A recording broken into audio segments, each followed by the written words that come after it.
Hello കുട്ടികളെ, അപ്പോൾ നമ്മളിന്ന് യൂണിറ്റ് 2 അസസ്മെൻറ്റ് ഫോർ ലേണിങ്ങിലെ യൂണിറ്റ് 2 ടൈപ്സ് ഓഫ് അസസ്മെൻറ്റ് എന്നുള്ള ടോപ്പിക്കാണ് ഇന്ന് നമ്മൾ ഡിസ്കസ് ചെയ്യുന്നത്. അപ്പോൾ ഏതൊക്കെ 4 ടൈപ്പ് അസസ്മെൻറ്റിനെ പറ്റിയിട്ടാണ് നമ്മുടെ സിലബസിൽ പറയുന്നത്. Practice based assessment, evidence based assessment, performance based assessment and examination based assessment. ഈ പേര് കേൾക്കണ സമയത്തുള്ളൊരു പരിചയക്കുറവേ ഉള്ളൂ. എന്താണെന്ന് കാര്യം കേട്ട് കഴിഞ്ഞാൽ നമുക്ക് വളരെ ഈസി ആയിട്ട് മനസ്സിലാക്കാവുന്ന ടൈപ്പ് ഓഫ് അസസ്മെൻറ്റുകളാണിത്. അപ്പോൾ ഓരോന്ന് എന്താണെന്ന് നോക്കാം. ആദ്യത്തേത് പ്രാക്ടീസ് ബേസ്ഡ് അസസ്മെൻ്റ് ആണ്. പ്രാക്ടീസ് ബേസ്ഡ് അസസ്മെൻ്റ് എന്ന് പറഞ്ഞപ്പോൾ നിങ്ങൾ B.Ed പഠിക്കണോണ്ട് തന്നെ നിങ്ങൾക്ക് കൃത്യമായിട്ട് മനസ്സിലാവും. അപ്പോൾ നമ്മൾ മൂന്നാമത്തെ സെം എത്തുമ്പോൾ നമ്മൾ ടീച്ചിങ് പ്രാക്ടീസിന് പോകും.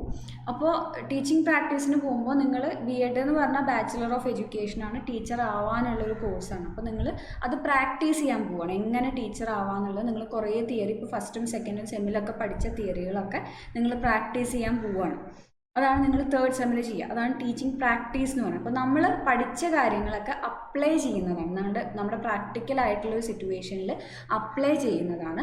അവിടെ ആ പ്രാക്ടീസ് ചെയ്യുക മാത്രമല്ലല്ലോ, നിങ്ങളുടെ ടീച്ചർ വന്നിട്ട് നിങ്ങളുടെ സ്കൂളിലുള്ള നിങ്ങളുടെ മെൻ്റർ ടീച്ചർ നിങ്ങളെ ഇവാലുവേറ്റ് ചെയ്യും. അതേപോലെ നമ്മളുടെ കോളേജിലുള്ള ടീച്ചർ വന്നിട്ട് എങ്ങനെയാണ് ക്ലാസ് എടുക്കണത്, എന്താ കാര്യങ്ങൾ എന്നൊക്കെ ഉള്ളത് കൃത്യമായിട്ട് നിങ്ങളെ അസസ് ചെയ്യും. അങ്ങനെ നമ്മുടെ പ്രാക്ടീസിനെ ബേസ് ചെയ്തിട്ട് അസസ്മെൻറ്റ് നടത്തുന്നതിനാണ് പ്രാക്ടീസ് ബേസ്ഡ് അസസ്മെൻറ്റ് എന്ന് പറയുന്നത്. ഇപ്പോൾ നമ്മൾ മെഡിസിനൊക്കെ പഠിക്കുന്ന കുട്ടികളാണെങ്കിൽ 5th ഇയർ ആകുമ്പോൾ അവർക്ക് ഹൗസ് സർജൻസിയാണ്. അതുവരെ 4 കൊല്ലം അവർ പഠിക്കുകയാണ്. എങ്ങനെയൊക്കെ രോഗികളെ ഏതൊക്കെ രീതിയിൽ ചികിത്സിക്കാം, ഓരോ രോഗത്തിനും എന്തൊക്കെ മരുന്ന്, അങ്ങനെയുള്ള കാര്യങ്ങളൊക്കെ പഠിക്കും. 5ാമത്തെ കൊല്ലം മുഴുവൻ അവർ പഠിച്ചത് പ്രാക്ടീസ് ചെയ്ത് നോക്കുകയാണ്.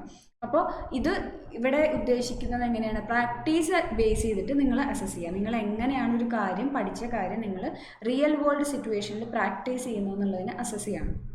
അതിപ്പോൾ വേണമെങ്കിൽ ഡയറക്റ്റ് ഒബ്സർവേഷൻ ആവാം, വീഡിയോ റെക്കോർഡിംഗ് ആവാം, വൈവ ആവാം, റിപ്പോർട്ട്സ്, ജേർണൽസ് ആൻഡ് പ്രസൻറ്റേഷൻസ് ഇതുവഴിയൊക്കെ ആവും. അപ്പോൾ നമുക്ക് എളുപ്പത്തിന് നമ്മുടെ ടീച്ചിങ് പ്രാക്ടീസിനെ ആലോചിച്ചാൽ മതി. ഇപ്പോൾ നിങ്ങൾ മൈക്രോ ടീച്ചിങ് കഴിഞ്ഞിട്ടുണ്ടാവും, ഇനീഷ്യേറ്ററി ഒക്കെ ചെയ്തിട്ടുണ്ടാവും. അപ്പോൾ തന്നെ നമുക്കറിയാം എങ്ങനെയാണ് ആ ക്ലാസ്സൊക്കെ പ്രാക്ടീസ് നിങ്ങളെങ്ങനെയാണ് ഇവാലുവേറ്റ് ചെയ്യണമെന്നുള്ളത്. ടീച്ചർ ഡയറക്റ്റായിട്ട്, ടീച്ചറോ നിങ്ങളുടെ കൂടെ കൊളീഗ്സ് അല്ലെങ്കിൽ നിങ്ങളുടെ ഫ്രണ്ട്സൊക്കെ എന്ത് ചെയ്യുന്നുണ്ട്, നിങ്ങളെ ഡയറക്റ്റ് ഒബ്സർവേഷൻ വഴി നിങ്ങളെ അസസ് ചെയ്യുന്നുണ്ട്, കാര്യം നോക്കിയിട്ട്. അതേപോലെ നിങ്ങളുടെ അടുത്ത് വൈവ ചോദ്യങ്ങൾ ചോദിച്ചിട്ടുണ്ട്, നിങ്ങൾ അതിന് ഉണ്ടാക്കുന്ന റിപ്പോർട്ട്സും കാര്യങ്ങളൊക്കെ നോക്കിയിട്ട് അതിലുള്ള നിങ്ങളുടെ പ്രസൻറ്റേഷനും കാര്യങ്ങളൊക്കെ നോക്കിയിട്ടാണ് നിങ്ങൾ അസസ് ചെയ്യുക. അപ്പോൾ ഇതാണ് പ്രാക്ടീസ് ബേസ്ഡ് അസസ്മെൻറ്റ് എന്ന് പറയുന്നത്. അതിൻ്റെ ഫങ്ഷൻസ് എന്തൊക്കെയാണ്? Evaluates practical skills and competencies. നിങ്ങളുടെ പ്രാക്ടിക്കൽ സ്കില്ലുകൾ, ചെയ്യാനുള്ള കഴിവ്, നിങ്ങൾ പഠിച്ചെടുത്തൊരു കാര്യം, തിയറി പഠിച്ചു വെച്ച കാര്യം, അത് പ്രാക്ടിക്കലി അപ്ലൈ ചെയ്യാനുള്ള കഴിവ്, നിങ്ങളുടെ കോമ്പീറ്റൻസികളൊക്കെ ഇവാലുവേറ്റ് ചെയ്യുകയാണ് ഈ പ്രാക്ടീസ് ബേസ്ഡ് അസസ്മെൻറ്റിൻ്റെ വലിയ കാര്യം. ഇപ്പം നമ്മൾ ടീച്ചിങ് പ്രാക്ടീസിന് പോയി കഴിഞ്ഞാൽ നിങ്ങൾ എന്താണ് നോക്കുന്നത്, നിങ്ങൾക്ക് ടീച്ചിങ് കോമ്പീറ്റൻസി ഉണ്ടോ എന്നുള്ളതാണ് ഇവാലുവേറ്റ് ചെയ്യുക. അപ്പോൾ എല്ലാവരും, ചിലവർക്ക് എന്ത് ചെയ്യാൻ പറ്റില്ല, ചിലപ്പോൾ ഭയങ്കരമായിട്ട് പഠിച്ച് അക്കാഡമിക്കലി ഭയങ്കരമായിട്ട് എക്സൽ ചെയ്യാൻ പറ്റിയില്ലെങ്കിലും അവർക്ക് ഈ ടീച്ചിങ് കോമ്പീറ്റൻസി ഉള്ളവരാണെങ്കിൽ നന്നായിട്ട് ക്ലാസ് എടുക്കാനും ക്ലാസ്സിനെ ഫുൾ എൻഗേജ്ഡ് ആയിട്ട് ഇരുത്താനൊക്കെ കഴിയുന്നുണ്ടാവും. അപ്പോൾ നിങ്ങൾക്ക് ആ പഠിച്ച കാര്യങ്ങളിൽ ചിലപ്പോൾ അവർ പേപ്പറിലേക്ക് എഴുതുന്നതിൽ അത്രയും സ്കിൽഡ് അല്ലെങ്കിലും അത് അപ്ലൈ ചെയ്യുന്നതിൽ സ്കില്ലായിരിക്കും. അപ്പോൾ അങ്ങനെയുള്ള സ്കില്ലുകൾ, നിങ്ങൾക്ക് ആ പ്രാക്ടിക്കലായിട്ടുള്ള സ്കില്ലുകൾ ഉണ്ടോ എന്ന് നോക്കുക. അതേപോലെ helps diagnose errors and follows four correction. അതായത് നിങ്ങൾക്ക് ഫീഡ്ബാക്ക് തരും. നിങ്ങളുടെ ടീച്ചേഴ്സ് ആയാലും ഇപ്പോൾ മൈക്രോ ടീച്ചിങ് ഒക്കെ ആണെങ്കിൽ നിങ്ങൾക്ക് എന്ത് ചെയ്യുന്നുണ്ട്, 2-3 വട്ടം റീടീച്ച് ചെയ്യേണ്ടി വരും. നിങ്ങൾക്ക് ഫീഡ്ബാക്ക് തരും. ആ ഫീഡ്ബാക്ക് തന്നിട്ട് ആ സ്കില്ല് അത്ര നന്നായിട്ടില്ല, എടുത്തത് അത്ര ശരിയായിട്ടില്ലെങ്കിൽ കുറച്ചും കൂടെ നിങ്ങൾക്ക് പൊട്ടൻഷ്യൽ ഉണ്ട് അത് നന്നാക്കാന്നുണ്ടെങ്കിൽ നിങ്ങൾക്ക് വീണ്ടും ഫീഡ്ബാക്ക് വരും. അത് നന്നാവുന്ന വരെ നമ്മൾ എന്ത് ചെയ്യും, അത് എന്താണ് പ്രശ്നം എന്ന് മനസ്സിലാക്കിയിട്ട് വീണ്ടും കറക്റ്റ് ചെയ്യും. അപ്പോൾ ഈ പ്രാക്ടീസ് ബേസ്ഡ് അസസ്മെൻറ്റും എന്ത് ചെയ്യുന്നുണ്ട്, നമ്മുടെ തെറ്റുകൾ മനസ്സിലാക്കാൻ, ഡയഗ്നോസ് ചെയ്യും, അതിന് കറക്ഷൻ ചെയ്യാനുള്ള ഒരു ഓപ്പർച്യൂണിറ്റി ഒക്കെ തരുന്നുണ്ട്. Integrate learning, practice and assessment. ലേണിങ്ങും പ്രാക്ടീസും അസസ്മെൻറ്റിനെയും ഉൾക്കൊള്ളിച്ചുകൊണ്ടിട്ടുള്ളതാണ് ഈ പ്രാക്ടീസ് ബേസ്ഡ് അസസ്മെൻറ്റ്. നമ്മൾ ആദ്യം പഠിക്കും, ആ പഠിച്ച കാര്യം പ്രാക്ടീസ് ചെയ്യും, പ്രാക്ടീസ് ചെയ്യുന്നതിൻ്റെ കൂട്ടത്തിൽ തന്നെ എന്ത് ചെയ്യും, അതിനെ നമ്മൾ അസസ് ചെയ്യും. ഇത് മൂന്നും ഇൻവോൾവ് ചെയ്തിട്ടുള്ളതാണ് പ്രാക്ടീസ് ബേസ്ഡ് അസസ്മെൻറ്റ്. അടുത്തത് encourage active engagement in learning. Active engagement ആയിരിക്കും, നമ്മൾ ഫുൾ പാർട്ടിസിപ്പേറ്റ് ചെയ്തിട്ട് ചെയ്യുന്ന ഒരു പരിപാടിയായിരിക്കും ഈ ഇങ്ങനെ ചെയ്യുന്ന ലേണിംഗ് എന്ന് പറയുമ്പോൾ. നമ്മൾ ടീച്ചിങ് പ്രാക്ടീസിന് പോകുമ്പോൾ നമ്മൾ തന്നെ ആദ്യത്തെ ഒക്കെ സെമ്മിലും സെക്കൻഡ് സെമ്മിലൊക്കെ സൈക്കോളജി ഒക്കെ പഠിക്കുമ്പോൾ ആദ്യം നമുക്ക് തോന്നും ഇതൊക്കെ എന്തിനാണ് നമ്മൾ പഠിക്കണേ, ക്ലാസ് റൂമിൽ പോയിട്ട് ഈ പാവ്ലോവിൻ്റെ തിയറിയും തൊണ്ടയ്ക്കിൻ്റെ തിയറിയൊക്കെ ആരാ അപ്ലൈ ചെയ്യണം, അത് അവിടെ പഠിപ്പിക്കാനൊന്നും പോകണില്ലല്ലോ എന്നൊക്കെ നമുക്ക് തോന്നും. പക്ഷേ നമ്മൾ തേർഡ് സെം എത്തിയിട്ട് ക്ലാസ് റൂമിലേക്ക് പോകുമ്പോഴാണ് നമുക്ക് കണ്ടീഷനിങ്ങും സ്റ്റിമുലസ് റെസ്പോൺസും തമ്മിലുള്ള ബന്ധങ്ങളും ഒക്കെ കുട്ടികളിലേക്ക് പോകുമ്പോൾ നമ്മൾ അറിയാതെ തന്നെ നമ്മളത് അപ്ലൈ ചെയ്യാൻ തുടങ്ങും. കുട്ടികൾ ചെയ്യാൻ തുടങ്ങുമ്പോൾ കുട്ടികളുടെ റെസ്പോൺസിനനുസരിച്ചിട്ട് അവരെ എങ്ങനെയൊക്കെ കണ്ടീഷൻ ചെയ്തെടുക്കുക എന്നുള്ള കാര്യങ്ങളൊക്കെ നമ്മൾ ചെയ്യുന്ന കാര്യങ്ങൾ തന്നെയാണ് ഇവർ തിയറി ആയിട്ടൊക്കെ വെച്ചിരിക്കുന്നത്. അപ്പം നമുക്ക് എന്തുണ്ടാവും, നമ്മളത് കാര്യം മനസ്സിലാക്കി പിന്നെ ഒരു അടുത്ത സെമ്മിലേക്ക് വരുമ്പോൾ വീണ്ടും എന്തായി നമുക്ക് ആ പഠിക്കാനുള്ള കാര്യങ്ങളും നമ്മൾ പഠിച്ചെടുത്തതും പിന്നെ അത് മനസ്സിലാക്കാനും ഒക്കെ ആ ലേൺ ചെയ്ത തിയറീസൊക്കെ ആ ഒരു ആറ്റിറ്റ്യൂഡിൽ നമ്മൾ മനസ്സിലാക്കി എടുക്കുകയാണെങ്കിൽ ക്ലാസ് റൂമിൽ എങ്ങനെ നമ്മളത് പ്രയോഗിക്കുന്നു എന്നുള്ള രീതിയിലൊക്കെ മനസ്സിലാക്കി എടുക്കുമ്പോൾ എന്തുണ്ടാവും, നമുക്കത് മറന്നു പോവില്ല, നമ്മൾ ഫുള്ളി എൻഗേജ്ഡ് ആയിരിക്കുക അങ്ങനെയുള്ള ലേണിങ്ങിലൊക്കെ. ക്ലാസ് റൂമിൽ നമ്മൾ ആ ടീച്ചിങ് പ്രാക്ടീസിൻ്റെ ഇടയിൽ പഠിക്കുന്ന കാര്യങ്ങളൊന്നും ഒരിക്കലും നമുക്ക് കയ്യിൽ നിന്ന് വിട്ടുപോയില്ല. നമ്മൾ അത്രയും ആക്റ്റീവായിട്ട് നമ്മൾ പാർട്ടിസിപ്പേറ്റ് ചെയ്യാനുള്ള ഒരു കാര്യം ചെയ്തുകൊണ്ട് പഠിക്കില്ല. അപ്പോൾ അത് നമ്മുടെ ലേണിങ്ങിനെ ഫുള്ളി എൻഗേജ്ഡ് ആക്കും. പിന്നെ focuses on communication, decision making, interpersonal skills, leadership management and team working. അത് നമുക്ക് ഈ ടീച്ചിങ് പ്രാക്ടീസ് ആലോചിച്ചാൽ തന്നെ നമുക്കത് മനസ്സിലാക്കാൻ പറ്റും. കമ്മ്യൂണിക്കേഷനെ ഫോക്കസ് ചെയ്യുന്നത്, നല്ല കമ്മ്യൂണിക്കേഷൻ വേണം. നമ്മൾ കുട്ടികളായിട്ട് കമ്മ്യൂണിക്കേഷൻ വേണം, നമ്മുടെ കൂടെ വർക്ക് ചെയ്യുന്ന ടീച്ചേഴ്സായിട്ട് വേണം, നമ്മുടെ മെൻ്റർ ടീച്ചേഴ്സായിട്ട് വേണം, നമ്മുടെ കോളേജിലുള്ള നമ്മുടെ ആക്ച്വൽ ടീച്ചേഴ്സൊക്കെ ആയിട്ട് എല്ലാവരുമായിട്ട് നല്ല കമ്മ്യൂണിക്കേഷൻ വേണം. ഡിസിഷൻ മേക്കിങ്ങിനുള്ള സ്കില്ല് വേണം. അതേപോലെ ഇൻ്റർപേഴ്സണൽ സ്കിൽസ്, ഈ കമ്മ്യൂണിക്കേഷൻ ഉണ്ടാവുക എന്ന് പറഞ്ഞാൽ തന്നെ മറ്റുള്ള ആൾക്കാരുമായിട്ട് നല്ലപോലെ ഇടപഴകാൻ പറ്റണം. ലീഡർഷിപ്പ് മാനേജ്മെൻറ്റ് ഉണ്ടാക്കണം, ടീം വർക്കിംഗ് ഉണ്ടാവണം. ഇതൊക്കെ നിങ്ങൾക്ക് ടീച്ചിങ് പ്രാക്ടീസിന് പോകുമ്പോൾ ഇപ്പം നിങ്ങൾക്ക് വെറുതെ എഴുതി വെച്ച വാക്കുകളാണെങ്കിലും ടീച്ചിങ് പ്രാക്ടീസിനൊക്കെ പോകുമ്പോൾ നിങ്ങൾക്ക് കുറച്ചും കൂടെ കൃത്യമായിട്ട് മനസ്സിലാവും എന്താണ് ടീം വർക്കിംഗ് എന്നുള്ളത്. നിങ്ങളിപ്പോൾ ഒരു മലയാളം എടുക്കുന്ന ടീച്ചറാണ്, ബാക്കി നിങ്ങളുടെ കൂടെ ഉള്ളവരൊക്കെ ഇംഗ്ലീഷും സയൻസും കൊടുക്കുന്ന ടീച്ചേഴ്സാണ് നിങ്ങളുടെ കൂടെ വന്നിട്ടുള്ള ട്രെയിനീസൊക്കെ എന്നുണ്ടെങ്കിൽ പോലും നിങ്ങൾ അവിടെ ഒരു ടീമായിട്ട് വർക്ക് ചെയ്യണം. നിങ്ങൾക്ക് കുറേ കാര്യങ്ങൾ ചെയ്യാനുണ്ടാവും. ഇതൊക്കെ നിങ്ങൾ ടീച്ചിങ് പ്രാക്ടീസിന് പോകുന്നതിന് മുന്നേ നിങ്ങളുടെ ടീച്ചേഴ്സ് പറഞ്ഞു തരുന്ന കാര്യങ്ങളാണ്. നിങ്ങൾ ടീമായിട്ട് വർക്ക് ചെയ്യണം. നിങ്ങൾക്ക് കുറേ റെക്കോർഡും കുറേ കാര്യങ്ങളും ചെയ്യാനുണ്ട്. അതൊക്കെ നിങ്ങൾ ടീമായിട്ട് വർക്ക് ചെയ്യണം. ഒറ്റയ്ക്കെന്ന് വിചാരിച്ചാൽ നിങ്ങളുടെ പണികളൊന്നും നടക്കില്ല, നിങ്ങൾക്കത് കംപ്ലീറ്റ് ആക്കാനും പറ്റില്ല എന്നുള്ള കാര്യങ്ങളൊക്കെ. അതേപോലെ തന്നെ ഈ ടീം വർക്ക് നടക്കണമെങ്കിൽ നല്ല കമ്മ്യൂണിക്കേഷനും ഇൻ്റർപേഴ്സണൽ സ്കിൽസൊക്കെ വേണം.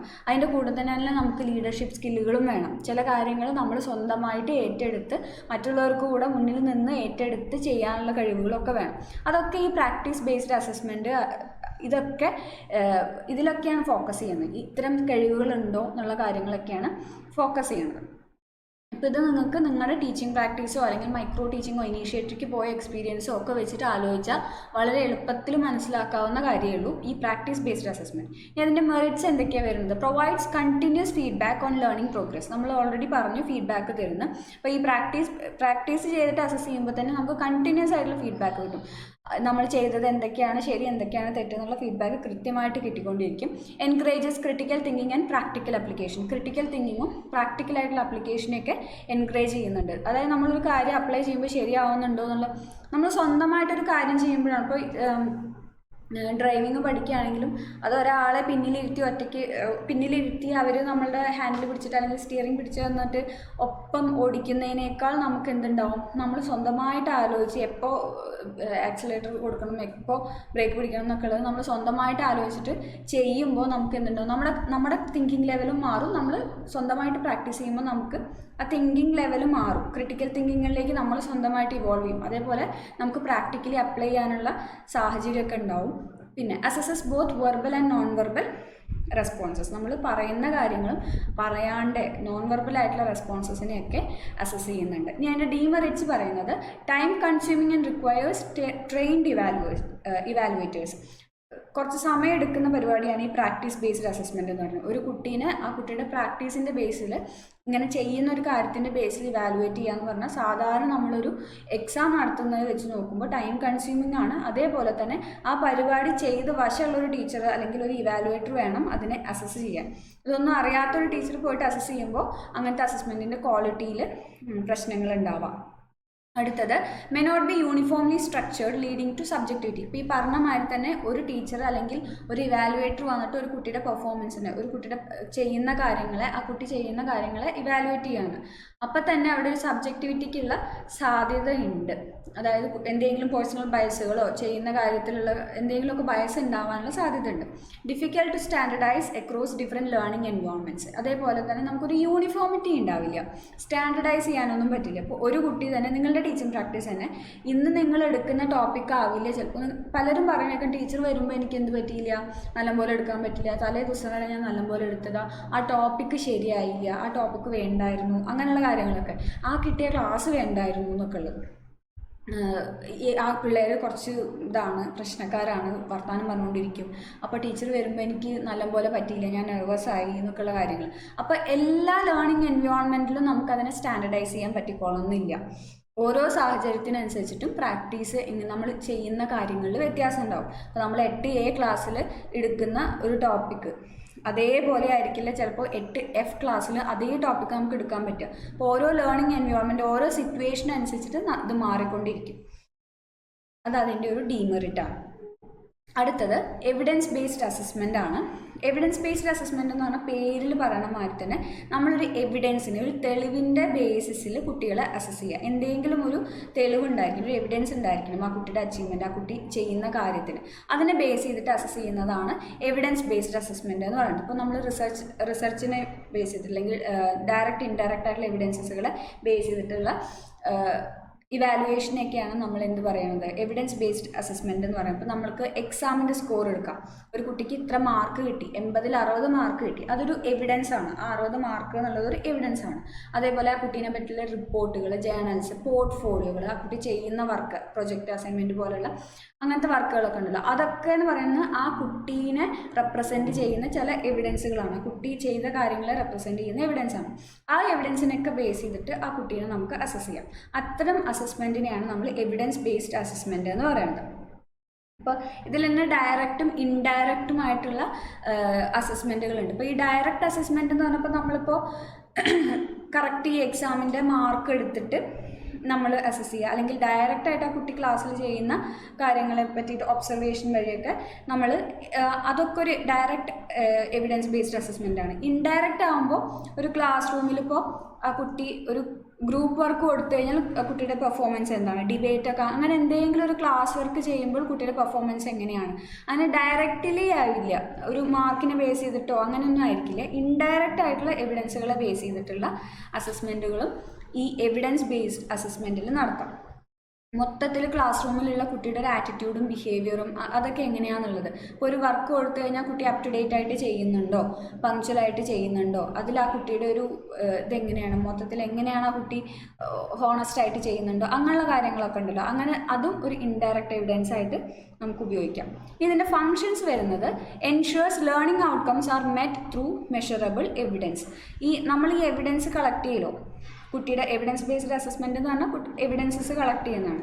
ഈ എവിഡൻസസിനെ ബേസ് ചെയ്തിട്ട് നമ്മൾ അച്ചീവ് ചെയ്യേണ്ടതായിട്ടുള്ള ലേണിംഗ് ഔട്ട്കംസ് അച്ചീവ് ചെയ്തോ എന്നുള്ളത് നമ്മൾ ഇവാലുവേറ്റർ എൻഷുർ ചെയ്യാണ് ഇതിൻ്റെ ഒന്നാമത്തെ ഫങ്ഷൻ എന്ന് പറയുന്നത്. ഇപ്പം നേരത്തെ നമ്മൾ പ്രാക്ടീസ് ബേസ്ഡിൽ പറഞ്ഞ പോലെ നമ്മൾ ടീച്ചിങ് പ്രാക്ടീസിന് പോവുകയാണ്. ടീച്ചിങ് പ്രാക്ടീസൊക്കെ കഴിഞ്ഞ് നിങ്ങളുടെ കമ്മീഷൻ വരികയാണ്. കമ്മീഷൻ നിങ്ങളെ അസസ് ചെയ്യുന്നത് ചില എവിഡൻസിൻ്റെ ബേസിസിലാണ്. അല്ലെ, നിങ്ങളുടെ ക്ലാസ് കാണും, ഡയറക്റ്റ് ആയിട്ടുള്ള ഒബ്സർവേഷൻ, അതേപോലെ നിങ്ങൾ ചെയ്തിട്ടുള്ള എല്ലാ വർക്കുകളും ആ ഒരു സെമസ്റ്റർ മൊത്തം നിങ്ങൾ സ്കൂളിൽ പോയിട്ട് ചെയ്ത കുട്ടികളെ കൊണ്ട് ചെയ്യിപ്പിച്ച, കുട്ടികൾ ചെയ്ത മാഗസീൻ ആവാം, അവരുടെ പ്രൊജക്റ്റ് ആവാം, നിങ്ങളുടെ achievement test, blue print, diagnostic ടെസ്റ്റുകൾ, അങ്ങനെയുള്ള കാര്യങ്ങൾ, പിന്നെ റെക്കോർഡുകൾ, ലെസൺ പ്ലാൻ എഴുതിയത്, ചാർട്ട്, എയ്ഡ്സ്, വർക്കിംഗ് അല്ലാത്ത എയ്ഡ്സ്, അങ്ങനെ എല്ലാതും നിങ്ങൾ എന്ത് ചെയ്യും, നിങ്ങളുടെ ക്ലാസ്സിൽ നിങ്ങൾ ഇങ്ങനെ പ്രദർശിപ്പിച്ച് അതൊക്കെ നോക്കി നിങ്ങൾക്ക് എന്ത് ചെയ്യുന്നുണ്ട്, വൈവ ഉണ്ടായിരിക്കും, കമ്മീഷനായിട്ട് അവരൊരു വൈവ നടത്തും. ഇതിനൊക്കെ ബേസ് ചെയ്തിട്ടാണ് എന്ത് ചെയ്യുന്നത്, നിങ്ങളെ അസസ് ചെയ്യുന്നത്. അപ്പോൾ ഈ എവിഡൻസുകളൊക്കെ ഉപയോഗിച്ചിട്ട് നിങ്ങൾ ആ ഒരു സെമസ്റ്ററിൽ നിങ്ങൾ അച്ചീവ് ചെയ്യേണ്ട ചില ലേണിംഗ് ഔട്ട്കംസ് ഉണ്ട്, അത് നിങ്ങൾ അച്ചീവ് ചെയ്തോ എന്നുള്ളത് എൻഷുർ ചെയ്യാണ് അവിടെ ചെയ്യുന്നത്. അപ്പോൾ ഈ എവിഡൻസ് ബേസ്ഡ് അസസ്മെൻറ്റിൽ എന്താ ചെയ്യണം, എവിഡൻസസിൻ്റെ ബേസിൽ നിങ്ങൾ അച്ചീവ് ചെയ്യേണ്ടതായിട്ടുള്ള ലേണിംഗ് ഔട്ട്കംസ് അച്ചീവ് ചെയ്തു എന്ന് എൻഷുർ ചെയ്യും. Provides A systematic evaluation of student progress. കുട്ടികളുടെ പ്രോഗ്രസ്സിനെ പറ്റിയിട്ട് ഒരു സിസ്റ്റമാറ്റിക് ഇവാലുവേഷൻ ആയിരിക്കും. നമ്മൾ എവിഡൻസിനെ ബേസ് ചെയ്തിട്ടല്ലേ എങ്ങനെയാണ് എനിക്ക് ഈ മാർക്ക് കിട്ടുകയെന്ന് ചോദിക്കുമ്പോൾ നിങ്ങളുടെ ഈ വർക്കൊക്കെ നോക്കിയിട്ടാണ് മാർക്ക് കിട്ടുന്നത് കൃത്യമായിട്ട് നമുക്കൊരു ഉത്തരം പറയാനുണ്ട്. അതായത് സിസ്റ്റമാറ്റിക് ആയിട്ടുള്ള ഇവാലുവേഷനാണ് ഇവിടെ നടക്കുക. കുട്ടികളുടെ പ്രോഗ്രസ്സിനെ പറ്റിയിട്ടുള്ള ഒരു സിസ്റ്റമാറ്റിക് ഇവാലുവേഷനാണ് നടക്കുക. Helps students reflect on their learning experiences. ഈ സിസ്റ്റമാറ്റിക് ആയിട്ടുള്ള ഇവാലുവേഷൻ എന്ന് പറയുമ്പോൾ തന്നെ അവർക്കും കൂടെ ഉപകാരപ്പെടും. കുട്ടികൾക്ക് അവരുടെ ലേണിംഗ് എക്സ്പീരിയൻസിനെ പറ്റി അവർക്ക് തന്നെ റിഫ്ലക്ട് ചെയ്യാനൊക്കെ ഉള്ളൊരു ഓപ്പർച്യൂണിറ്റി കൊടുക്കുന്നുണ്ട്. Supports educators in improving teaching methods. അതേപോലെ തന്നെ ഈ കുട്ടികളുടെ എവിഡൻസുകൾ അതല്ലെങ്കിൽ കുട്ടികൾ ചെയ്ത കാര്യങ്ങൾ നമുക്ക് കിട്ടുമ്പോൾ എന്ത് ചെയ്യാം, ടീച്ചേഴ്സിനും അത് ഹെൽപ്ഫുള്ളാണ്. അവർക്ക് അവരുടെ ടീച്ചിങ് മെത്തേഡ്സിനെ ഇമ്പ്രൂവ് ചെയ്യാനുള്ള ഒരു സാഹചര്യം കൂടെ ഇതിൽ കിട്ടും. അപ്പോൾ ഒരു കുട്ടി വളരെ മോശമായിട്ടാണ് ചെയ്യുന്നതെന്നുണ്ടെങ്കിൽ അതിൽ എന്തെങ്കിലും ഒരു പങ്ക് ടീച്ചർക്കും ഉണ്ടാവില്ല. അപ്പോൾ ടീച്ചർക്കും ഒരു സെൽഫ് റിഫ്ലക്ഷനുള്ള ഓപ്പർച്യൂണിറ്റി നൽകുന്നുണ്ട്. ഇനി അതിൻ്റെ മെറിറ്റ്സ് പറയുന്നത് tracks students growth and progress over time. കുട്ടികളുടെ ഗ്രോത്തും പ്രോഗ്രസ്സൊക്കെ മൊത്തത്തിലുള്ള വളർച്ച എങ്ങനെയാണെന്നുള്ളത് ഓരോ ടൈം ഇൻ്റർവെലും കുട്ടികളുടെ വളർച്ച എങ്ങനെയാണെന്നുള്ളത് ട്രാക്ക് ചെയ്യുന്നുണ്ട്. Provides comprehensive assessment through multiple sources വഴി. ഇപ്പോൾ നമ്മൾ പറഞ്ഞല്ലോ എവിഡൻസസ് കളക്ട് ചെയ്യുക, ഒരു രീതിയിലുള്ള എവിഡൻസ് മാത്രമല്ല, ഡയറക്റ്റ് ആയിട്ടായാലും ഇൻഡയറക്റ്റ് ആയിട്ടുള്ള എവിഡൻസ് ആയാലും ഒക്കെ കളക്ട് ചെയ്യുന്നുണ്ട്.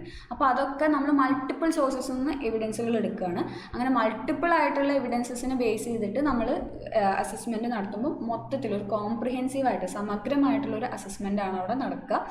Encourages students to integrate theory and practice. ഇപ്പോൾ ഈ പറഞ്ഞ മാതിരി തന്നെ തിയറിയും പ്രാക്ടീസും ഇൻ്റഗ്രേറ്റ് ചെയ്യുക, നമ്മൾ പഠിച്ച കാര്യങ്ങൾ ആപ്ലിക്കബിൾ ആക്കുകയും ചെയ്യുന്നതിനെ കുട്ടികളെ എൻകറേജ് ചെയ്യുന്നുണ്ട് ഈ എവിഡൻസ് ബേസ്ഡ് അസസ്മെൻറ്റ്.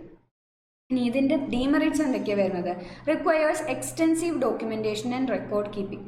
ഈ പറഞ്ഞ മാതിരി തന്നെ എവിഡൻസുകൾ കളക്ട് ചെയ്യാനുള്ള കുട്ടികളെ പറ്റിയിട്ട്. അപ്പോൾ അത് കുറേ ഡോക്യുമെൻറ്റേഷനും റെക്കോർഡ് കീപ്പിംഗും ഒക്കെ വേണ്ടി വരും. അത് ചിലപ്പോഴെങ്കിലും കുറച്ച് ബുദ്ധിമുട്ടായിട്ട് ഉണ്ടാവാനുള്ള സാധ്യതയുണ്ട്.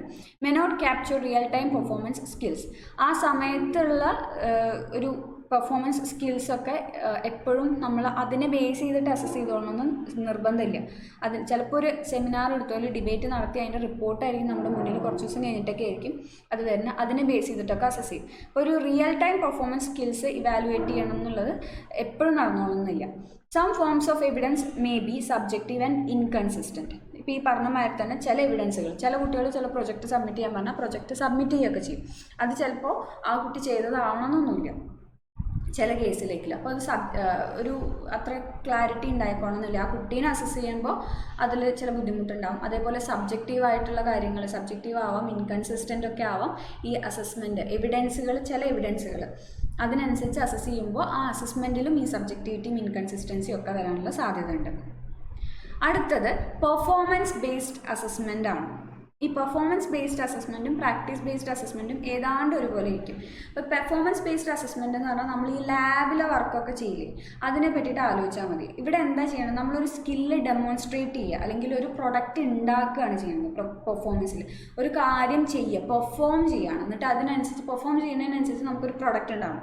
നമ്മളൊരു ഡാൻസ് പെർഫോം ചെയ്യണം. ഡാൻസ് പെർഫോം ചെയ്യുമ്പോൾ നല്ലൊരു ഡാൻസ് ഫോം അല്ലെങ്കിൽ ആർട്ട് ഫോം നമുക്ക് അതിൻ്റെ ഒരു ബൈ പ്രൊഡക്റ്റായിട്ട് കിട്ടുകയാണ് അല്ലേ.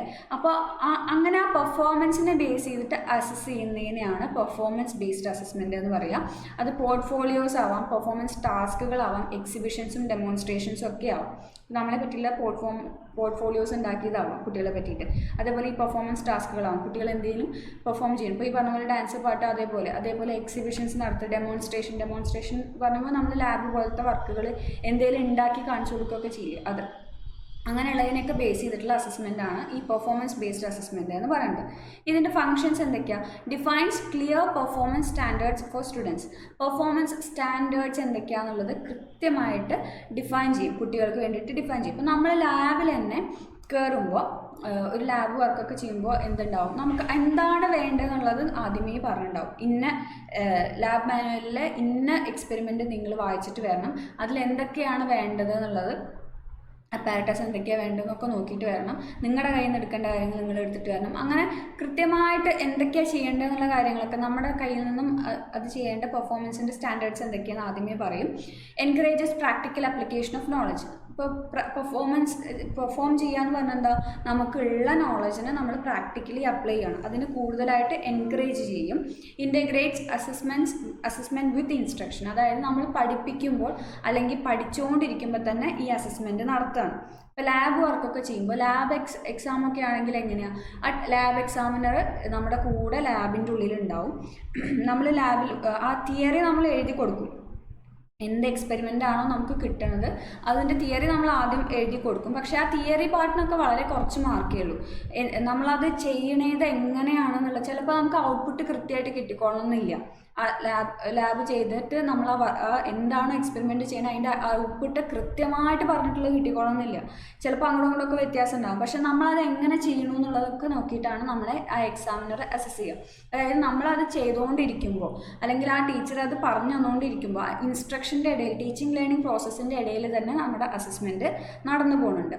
Evaluates both process and final product. നമ്മുടെ പ്രോസസ്സ് നമ്മൾ എങ്ങനെ ചെയ്യുന്നു എന്നുള്ളതും അവസാനം നമുക്ക് എന്താണ് ഉത്തരം കിട്ടിയത് അല്ലെങ്കിൽ എന്താണ് നമുക്ക് കിട്ടിയ ബൈ പ്രൊഡക്റ്റ് എന്നുള്ളതിനെയും രണ്ടിനെയും ഇവാലുവേറ്റ് ചെയ്യുന്നുണ്ട് ഈ പെർഫോമൻസ് ബേസ്ഡ് അസസ്മെൻറ്റിൽ. ഇനി അതിൻ്റെ മെറിറ്റ്സും ഡീമെറിറ്റ്സും. Assesses real world applications of skills. ഈ പറഞ്ഞ മാതിരി തന്നെ നമ്മുടെ സ്കില്ലുകൾ റിയൽ വേൾഡ് സിറ്റുവേഷൻസിന്, ദൈനംദിനമായിട്ടുള്ള ജീവിതത്തിൽ നമ്മൾ എങ്ങനെയൊക്കെ ഉപയോഗിക്കണം അല്ലെങ്കിൽ നമുക്കതൊക്കെ എങ്ങനെയൊക്കെ പെർഫോം ചെയ്യാൻ പറ്റുന്നുണ്ട്. നമ്മുടെ സ്കില്ലുകൾ, നമുക്കൊരു സ്കില്ലുണ്ട് എന്ന് പറഞ്ഞിട്ട് കാര്യമില്ല, പാട്ട് പാടാൻ പറ്റുമെന്ന് പറഞ്ഞിട്ട് കാര്യമില്ല. അത് നമുക്കൊരു ആവശ്യം വരുമ്പോൾ പാട്ട് പാടാനുള്ള സ്കില്ല് നമുക്ക് ഉപയോഗിക്കാൻ പറ്റും. അപ്പം അങ്ങനെ ആകെ അന്താളിച്ച് നിൽക്കുന്നതല്ല, ആ സ്കില്ലുണ്ടോ എന്നുള്ളത് അസസ് ചെയ്യണം. Encourages higher order thinking and creativity. നമ്മുടെ ഹയർ ഓർഡർ ആയിട്ടുള്ള തിങ്കിങ്ങും ഇപ്പം റിയൽ വേൾഡ് സിറ്റുവേഷനിൽ അപ്ലൈ ചെയ്യാന്ന് പറഞ്ഞാൽ തന്നെ എന്താണ്, ഹയർ ഓർഡർ തിങ്കിങ്ങും ക്രിയേറ്റിവിറ്റിയും ഒക്കെ വേണം. നമ്മൾ ഒരു കാര്യം പഠിച്ചത് നമ്മളത് അപ്ലൈ ചെയ്യണമെന്നുണ്ടെങ്കിൽ നമ്മുടെ രീതിയിലാണ് അപ്ലൈ ചെയ്യുക. പഠിച്ച തിയറി അതേപോലെ കാണാപ്പാടും പഠിച്ചമാതിരി നമുക്ക് അത് അപ്ലൈ ചെയ്യാൻ പറ്റില്ല, കൃത്യമായിട്ട് അപ്ലൈ ചെയ്യാൻ പറ്റില്ല. നിങ്ങളൊരു കറി വയ്ക്കുമ്പോൾ നിങ്ങൾക്ക് നിങ്ങളുടെ അമ്മയോ അച്ഛനോ ആരെങ്കിലും പറഞ്ഞു തന്നിട്ടുണ്ടാവും ഇങ്ങനെ എന്നൊക്കെയുള്ള രീതിയിൽ. പക്ഷെ ചിലപ്പോൾ നിങ്ങൾക്ക് അതിലിടാൻ എന്തെങ്കിലും ഒരു കഷ്ണം ഉണ്ടാവില്ല, ചിലപ്പം ഉപ്പ് ഇത്തിരി കുറവാകും അല്ലെങ്കിൽ മുളക് പൊടി ഇത്തിരി അങ്ങനെ എന്തെങ്കിലുമൊക്കെ ഉണ്ടാവും. അപ്പോൾ അതിന് നിങ്ങൾ എന്ത് ചെയ്യേണ്ടത്, ഒരു ആൾട്ടർനേറ്റീവ് സൊല്യൂഷൻ കണ്ടെത്തേണ്ടി വരും. അപ്പോൾ നിങ്ങളുടെ ഹയർ ഓർഡർ തിങ്കിങ് അവിടെ വർക്കാവും, ക്രിയേറ്റിവിറ്റി വർക്കാവും. അപ്പോൾ നമ്മൾ ചെയ്ത് നോക്കുമ്പോഴാണ് നമുക്ക് ഈ കാര്യങ്ങളൊക്കെ ഫങ്ഷനിങ് ആവുക, ഹയർ ഓർഡർ തിങ്കിങ്ങും ക്രിയേറ്റിവിറ്റിയൊക്കെ. അപ്പോൾ നമ്മുടെ പെർഫോമൻസ് ബേസ്ഡ് അസസ്മെൻറ്റ് അതിനുള്ളൊരു സാധ്യത തരുന്നുണ്ട്. Allows authentic and meaningful evaluation. ഒതൻറ്റിക്കും മീനിങ് ഫുള്ളും ആയിട്ടുള്ള ഇവാലുവേഷനാണിത് അലോ ചെയ്യുന്നത്. അതായത് നമ്മുടെ കഴിവിനെ അല്ലേ, നമ്മൾ എങ്ങനെ അതിനെ പെർഫോം ചെയ്യുന്നു എന്നുള്ളതിനെയാണ് ഇവാലുവേറ്റ് ചെയ്യുന്നത്. അപ്പോൾ അത് ഒതൻറ്റിക് ആയിരിക്കും. അതിൽ അവിടെ ഒരു മാൽ പ്രാക്ടീസ് ഒന്നും നടത്താനില്ലല്ലോ, ഒരാൾ കോപ്പി അടിച്ചിട്ട് ചെയ്യാനൊന്നും പറ്റില്ലല്ലോ, നമ്മൾ അറ്റ് പ്രസൻറ്റ് നമ്മൾ പെർഫോം ചെയ്യല്ലേ. അപ്പോൾ അത് കുറച്ചും കൂടെ ഒതൻറ്റിക്കും മീനിങ് ഫുള്ളും ആയിട്ടുള്ള ഇവാലുവേഷൻ ആയിരിക്കും. ഈ ഡീമെറിറ്റ്സ് എന്തൊക്കെയാണ്? Requires significant time and resource. ഇനി ഈ പെർഫോമൻസ് ഒക്കെ ചെയ്യുമ്പോൾ നമ്മൾ കൃത്യമായി നല്ല സമയം വേണം, അതിനനുസരിച്ചുള്ള റിസോഴ്സസ് ഒക്കെ വേണം അത് ചെയ്യാൻ. അതിൻ്റെ ഒരു ബുദ്ധിമുട്ടുണ്ടാവും, ഇതൊക്കെ ഒപ്പിച്ചെടുക്കാനുള്ളൊരു ബുദ്ധിമുട്ടുണ്ടാവും. Scoring can be subjective and inconsistent. ഈ പറഞ്ഞ മാതിരി തന്നെ ഒരു കുട്ടീനെ ഒരു ടീച്ചർ ഇവാലുവേറ്റ് ചെയ്യല്ലേ, ഇപ്പം തന്നെ ആ ടീച്ചർക്ക് ആ കുട്ടീനെ വലിയ ഇഷ്ടമൊന്നുമില്ല എന്നുണ്ടെങ്കിൽ ചിലപ്പോൾ ഇവാലുവേഷനിൽ എന്തെങ്കിലും ബുദ്ധിമുട്ടൊക്കെ വരാം, അത് സബ്ജക്റ്റിവിറ്റി ഒക്കെ വരാനുള്ള സാധ്യത ഉണ്ട്. Can be challenging to administer in large classroom. ഇപ്പോൾ ഈ പറഞ്ഞ മാതിരി തന്നെ കുറേ കുട്ടികളുള്ള ക്ലാസ് റൂമിലൊക്കെ ഈ പെർഫോമൻസ് ബേസ്ഡ് അസസ്മെൻറ്റ് നടത്തുക എന്ന് പറയുന്നത് കുറച്ച് ബുദ്ധിമുട്ടായിരിക്കും. ഇപ്പോൾ 10-60 പിള്ളേരുള്ള ക്ലാസ് റൂം, ഇപ്പോൾ +2 ക്ലാസ്സിലൊക്കെ ആണെന്നുണ്ടെങ്കിൽ നമ്മൾ എന്ത് ചെയ്യും, ഓരോ ബാച്ച് ആക്കിയിട്ടാണ് ലാബൊക്കെ കണ്ടക്ട് ചെയ്യുക. ഓരോരുത്തർക്കും ഓരോ 60 പിള്ളേരൊക്കെ ഉണ്ടാവും ചില ക്ലാസ് റൂമിൽ. അപ്പോൾ നമ്മൾ A batch B batch C batch എന്നൊക്കെ പറഞ്ഞിട്ടാണ് ലാബൊക്കെ കണ്ടക്ട് ചെയ്യുക. മൊത്തം എല്ലാവരെയും കൂടെ ഒപ്പം ചെയ്യാനോ ഒക്കെ ഉള്ള ബുദ്ധിമുട്ടുണ്ടാവും. അപ്പോൾ നമ്മളത് അങ്ങനെയുള്ള ചാലഞ്ചസ് ഒക്കെ ഉണ്ട്, അത് നടത്തിയെടുക്കുന്നതിലുള്ള ചാലഞ്ചസ് ഉണ്ട്. അടുത്തതാണ് എക്സാമിനേഷൻ ബേസ്ഡ് അസസ്മെൻറ്റ്. വളരെ ഫെമിലിയർ ആയിട്ട് നമ്മൾ എക്സാം നടത്തിയിട്ട് കുട്ടികളെ അസസ് ചെയ്യുക. റിട്ടണോ ഓറലോ അല്ലെങ്കിൽ ഒബ്ജക്റ്റീവ് ബേസ്ഡ് ഒക്കെ ആയിട്ടുള്ള എക്സാം നടത്തിയിട്ട് എന്ത് ചെയ്യാണ്, കുട്ടികളെ അസസ് ചെയ്യുന്നതിനാണ് എക്സാമിനേഷൻ ബേസ്ഡ് അസസ്മെൻറ്റ് എന്ന് പറയുക. ഇതെന്തിനാണ് നടത്തുക, ഗ്രേഡ് കൊടുക്കാൻ, സർട്ടിഫിക്കേഷൻ, സെലക്ഷൻ, അഡ്മിഷൻ എന്നൊക്കെ പറഞ്ഞ പ്രോസസ്സുകൾക്കാണ് ഈ എക്സാമിനേഷൻ ബേസ്ഡ് അസസ്മെൻറ്റ് നടത്തുക. നമ്മൾ കുട്ടിക്ക് ഒരു മാർക്ക് ഇട്ട് കൊടുക്കാനാണ് എക്സാം നടത്തുക. എക്സാം നടത്തി അസസ് ചെയ്യുക. അങ്ങനെ മാർക്ക് ഇട്ട് കൊടുത്തു കഴിഞ്ഞാൽ കുട്ടി പാസ്സായോ ഫെയിലായോ നോക്കാം. അതിനനുസരിച്ച് അടുത്തൊരു കോഴ്സിലേക്കോ അടുത്തൊരു ജോബിലേക്കോ കുട്ടീനെ സെലക്ട് ചെയ്യുകയും അഡ്മിഷൻ കൊടുക്കുകയൊക്കെ ചെയ്യാം. ഇതിനൊക്കെ വേണ്ടിയിട്ടാണ് നമ്മൾ എക്സാമിനേഷൻ ബേസ്ഡ് അസസ്മെൻറ്റ് നടത്തുന്നത്. ഇതിൻ്റെ ഫങ്ഷൻസ് എന്തൊക്കെയാണ്? Evaluates knowledge, skills and problem solving abilities. നമ്മുടെ നോളജ്, സ്കില്ല്, പ്രോബ്ലം സോൾവിങ് എബിലിറ്റീസിനൊക്കെ ഇവാലുവേറ്റ് ചെയ്യുന്നത്. നമുക്കറിയാലോ, ഒരു ക്വസ്റ്റ്യൻ പേപ്പർ ഇടുക എന്ന് പറഞ്ഞാൽ നമ്മൾ ബ്ലൂംസ് ടാക്സോണമി വെച്ചിട്ട് അതിൻ്റെ എല്ലാ ലെവലും കാറ്റർ ചെയ്യുന്ന രീതിയിൽ ഹയർ ഓർഡർ തിങ്കിങ് ലെവൽസും ലോവർ ഓർഡറും ആവറേജ് ആയിട്ടുള്ള കുട്ടികളെയൊക്കെ കാറ്റർ ചെയ്യുന്ന രീതിയിലാണ്. അപ്പോൾ അതിൽ നമ്മുടെ എല്ലാ സ്കില്ലുകളും പ്രോബ്ലം സോൾവിങ് എബിലിറ്റീസിനൊക്കെ ഇവാലുവേറ്റ് ചെയ്യുന്നുണ്ട്. Assesses students performance under standardised conditions. Standardised ആയിട്ടുള്ള കണ്ടീഷൻ ആയിരിക്കും. യൂണിഫോമിറ്റി ഉണ്ടല്ലോ എല്ലാ കണ്ടീഷനിലും. ഇപ്പോൾ എ ക്ലാസ്സിൽ എക്സാം എഴുതുന്ന കുട്ടിയും ബി ക്ലാസ്സിൽ എക്സാം എഴുതുന്ന കുട്ടിയും ഇപ്പോൾ ഫിസിക്സ് പരീക്ഷ നടക്കുകയാണെങ്കിൽ ഒരേ ക്വസ്റ്റ്യൻ പേപ്പറിനാണ് പരീക്ഷ എഴുതുന്നത്. ഒരേ ക്വസ്റ്റ്യൻ പേപ്പറാണല്ലോ രണ്ടാളും അറ്റൻഡ് ചെയ്യുന്നത്. അങ്ങനെ ഒരു സ്റ്റാൻഡർഡൈസ്ഡ് കണ്ടീഷനും യൂണിഫോമിറ്റി ഒക്കെ ഉണ്ടായിരിക്കും. പിന്നെ helps in ranking and classification. റാങ്കിങ്ങിനും ക്ലാസിഫിക്കേഷനും ഒക്കെ ഹെൽപ്പ് ചെയ്യുന്നുണ്ട്. മാർക്കിനനുസരിച്ചിട്ട് കുട്ടികളെ റാങ്ക് ചെയ്യാം, ക്ലാസിഫൈ ചെയ്യാം, ഓരോരുത്തരെ തരംതിരിക്കുക, എ ഗ്രേഡുള്ളവർ, ബി ഗ്രേഡുള്ള, അതിനൊക്കെ സഹായിക്കും. Provides A summary of learning achievement. കുട്ടികളുടെ ലേണിംഗ് അച്ചീവ്മെൻറ്റിനെ പറ്റിയിട്ട് നമുക്കൊരു സമ്മറി കിട്ടും. അപ്പോൾ ഈ പറഞ്ഞമാതിരി തന്നെ അസസ്മെൻറ്റിൽ നിങ്ങൾക്ക് 80ൽ 60 മാർക്ക് കിട്ടിക്കഴിഞ്ഞാൽ നിങ്ങൾക്ക് എത്രത്തോളം മനസ്സിലായി എന്നുള്ളൊരു ഏതാണ്ടൊരു രൂപം അത് പഠിപ്പിക്കുന്ന ടീച്ചർക്ക് കിട്ടും. അപ്പോൾ അങ്ങനെ ഒരു സമ്മറി കിട്ടാനൊക്കെ ഈ എക്സാമിനേഷൻ ബേസ്ഡ് അസസ്മെൻറ്റ് നല്ലതാണ്. ഇനി അതിൻ്റെ മെറിറ്റ്സ് എന്താ? Structured and standardised evaluation process. Structured ആണ്, സ്റ്റാൻഡർഡൈസ്ഡ് ആണ്. ഇപ്പോൾ പരീക്ഷ നടത്തുമ്പോൾ ഈ പറഞ്ഞ മാതിരി തന്നെ ഒരേ ക്വസ്റ്റ്യൻ പേപ്പർ ഒരേ സമയത്ത് എല്ലാവരും അറ്റൻഡ് ചെയ്യുന്നു. ഒരേപോലെ പഠിപ്പിച്ചെടുത്തിട്ടുള്ള എല്ലാ കുട്ടികളും ഒരേപോലെ എഴുതുന്നു. അതിൽ വരുന്ന ഏറ്റക്കുറച്ചിലുകൾക്ക് അനുസരിച്ചിട്ട് അപ്പോൾ കുട്ടികൾ മനസ്സിലാക്കാൻ പറ്റും. സ്റ്റാൻഡർഡൈസ്ഡ് ആണ്, സ്ട്രക്ചേർഡ് ആയിരിക്കും. അതിൽ പിന്നെ വലിയ ബയസുകളൊന്നും ഉണ്ടാവാൻ സാധ്യതയില്ല. Efficient for large scale assessment. കുറേ കുട്ടികൾ ഇപ്പോൾ നമ്മൾ എത്ര പിള്ളേരുണ്ടെങ്കിലും പരീക്ഷ നടത്താൻ നമുക്ക് ബുദ്ധിമുട്ടില്ല. ഒരു ക്വസ്റ്റ്യൻ പേപ്പർ ഇട്ടിട്ട് പരീക്ഷ നടത്താൻ ബുദ്ധിമുട്ടില്ല. അതിന് റൂം വേണമെന്നോ അപ്പാരറ്റസ് വേണമെന്നോ അങ്ങനെയുള്ള ഒരു സെറ്റാക്കി എടുക്കണമെന്നൊന്നുമില്ല. ക്വസ്റ്റ്യൻ പേപ്പർ ഉണ്ടായാൽ മതി, കുട്ടികൾ പരീക്ഷ എഴുതാനും ഉണ്ടായാൽ മതി. അപ്പോൾ കുറേ ലാർജ് സ്കെയിൽ അസസ്മെൻ്റ് ഒക്കെ നടത്തണമെങ്കിൽ ഏറ്റവും എഫിഷ്യൻ്റ് ആയിട്ടുള്ള അസസ്മെൻറ്റ് ഇതാണ്. Helps in decision making for promotions and admissions. നമ്മൾ നേരത്തെ പറഞ്ഞ മാതിരി തന്നെ കുട്ടികളെ അടുത്ത ക്ലാസ്സിലേക്ക് പ്രൊമോട്ട് ചെയ്യാൻ, പുതിയൊരു കോഴ്സിന് അഡ്മിഷൻ എടുക്കാനൊക്കെ, അല്ലെങ്കിൽ ജോലിക്ക് സെലക്ഷൻ കിട്ടാനൊക്കെ എന്ത് ചെയ്യുന്നുണ്ട്, അങ്ങനെ ഒരു ഡിസിഷൻ എടുക്കുന്നതിലെ കാര്യത്തിലൊക്കെ കുട്ടി പാസ്സായോ ഫെയിലായോ, കുട്ടീനെ ഈ മാർക്ക് വെച്ചിട്ടുള്ള കുട്ടീനെ ഇവിടെ എടുത്താൽ നന്നാവുമോ എന്നൊക്കെയുള്ള ആ കുട്ടി നമ്മുടെ ഇൻസ്റ്റിറ്റ്യൂഷൻ അല്ലെങ്കിൽ നമ്മളുടെ ഫോമിന്, ആ ജോലി ചെയ്യാൻ പോകുന്ന ഫോമിനൊക്കെ ബെനിഫിഷ്യൽ ആവുമോ എന്നുള്ള ഡിസിഷനൊക്കെ എടുക്കാനൊക്കെ ഈ എക്സാമിനേഷൻ ബേസ്ഡ് അസസ്മെൻറ്റ് ഹെൽപ്പ് ചെയ്യും. അടുത്തത് അതിൻ്റെ ഡീമെറിറ്റ്സ് ആണ്. എന്തായിരിക്കും ഈ എക്സാമിനേഷൻ്റെ ഒരു ഡീമെറിറ്റ് പറയുന്നത്? റോട്ട് ലേണിംഗ് ആണ്. ആദ്യത്തെ ഡീമെറിറ്റ് എന്ന് പറയുന്നത് റോട്ട് ലേണിംഗ് ആണ്. നമ്മൾ റീകോൾ ചെയ്യുക, റൈറ്റ് ചെയ്യുക, ആ ഒരു പ്രോസസ്സാണ് നടത്തുന്നത്. ഓർത്തെടുക്കുക, എഴുതുക എന്നുള്ളത്. നമ്മുടെ കൺസെപ്ച്വൽ അണ്ടർസ്റ്റാൻഡിംഗ് ഒക്കെ കുറച്ച് പിറകിൽ പോവും. അങ്ങനെ ഒരു ഡീമെറിറ്റ് ഉണ്ട്. High stakes exams can cos stress and anxiety. പറഞ്ഞ മാതിരി തന്നെ നമ്മുടെ സ്ട്രെസ്സും ആങ്സൈറ്റിയും ഒക്കെ കൂട്ടാനുള്ള സാധ്യത ഉണ്ട് എക്സാമിനേഷനുകൾ. Does not assess practical skills or creativity. നമ്മൾ ഇപ്പോൾ ഈ പറഞ്ഞ മാതിരി തന്നെ പഠിച്ച കാര്യങ്ങൾ ഓർത്തെടുത്ത് എഴുതല്ലേ, അവിടെ പ്രാക്ടിക്കൽ സ്കില്ലോ ക്രിയേറ്റിവിറ്റിക്കോ ഒന്നും സാധ്യതയില്ല. നമ്മളൊരു കാര്യം ചെയ്ത് നോക്കണമെന്നില്ലല്ലോ, വെറുതെ പഠിച്ചത് എഴുതി വയ്ക്കുകയല്ലേ. അപ്പോൾ നമ്മുടെ പ്രാക്ടിക്കൽ സ്കിൽസിനൊന്നും അസസ് ചെയ്യാനൊന്നും ഈ എക്സാമിനേഷൻ ബേസ്ഡ് അസസ്മെൻ്റ് കൊണ്ട് പറ്റില്ല. അപ്പോൾ ഇത്രയാണ് ടൈപ്സ് ഓഫ് അസസ്മെൻറ്റിൽ വരുന്നത്. പ്രാക്ടീസ് ബേസ്ഡ് അസസ്മെൻ്റ് ഉണ്ട്, പെർഫോമൻസ് ബേസ്ഡ് അസസ്മെൻ്റ് ഉണ്ട്, evidence based assessment, examination based assessment. 4 എണ്ണം ഉള്ളത്. അത് പേര് കേൾക്കുന്ന പോലെ തന്നെ നമുക്കതിനെ എക്സാമ്പിൾസ് വെച്ചിട്ട് നമുക്ക് എന്ത് ചെയ്യാൻ പറ്റും, ആലോചിച്ച് എഴുതാവുന്നതേ ഉള്ളൂ. നിങ്ങൾക്ക് മനസ്സിലായി എന്ന് വിചാരിക്കുന്നു. ഇനി എന്തെങ്കിലും ഡൗട്ട് ഉണ്ടെങ്കിൽ നിങ്ങൾ കമൻറ്റ് ചെയ്ത് ചോദിക്കുക. വീഡിയോ യൂസ്ഫുൾ ആയിട്ടുണ്ടെങ്കിൽ സബ്സ്ക്രൈബ് ചെയ്യുക, ഷെയർ ചെയ്യുക. Thank you.